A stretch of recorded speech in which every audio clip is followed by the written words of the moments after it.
Muhammad's in the tomb, Joseph Smith is in the tomb, Buddha is in the tomb, right? But who is alive today, right? That is Jesus Christ. He has risen today. And that's what we're celebrating as Christians right now. The resurrection of Jesus Christ. Why is the resurrection of Jesus so important for a Christian? It's because, when Jesus dies and resurrects, it gives us hope that when we die, we will have a new life and have it with Jesus for eternity, right?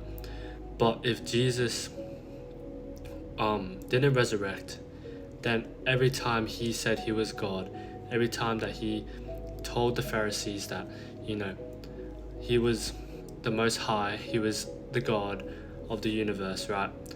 He would be a liar. But because he resurrected from the dead, right, it gave him reliability, right? It gave him a source that could be trusted, right? And that's what we have. We have faith that Jesus is God because he resurrected from the dead, right? If he didn't resurrect from the dead, then it wouldn't be that convincing that he was God. So what I mean by new life is because when we are buried in the ground, right, our soul, our spirit gets moved up to heaven, right, and we spend eternity with Jesus and God in a new life, right?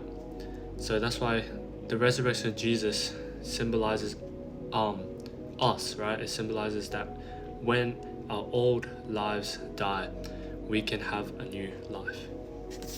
We should acknowledge God so much, right? We're in a time where there's so many bad things that are happening, but God is still there for you.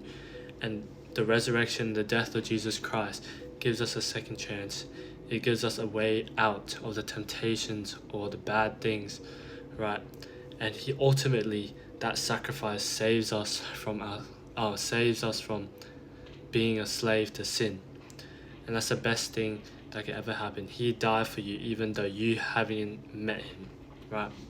He died for you before you were even born, but he was just thinking of you. He was thinking about you and your future and your time spent with God for eternity.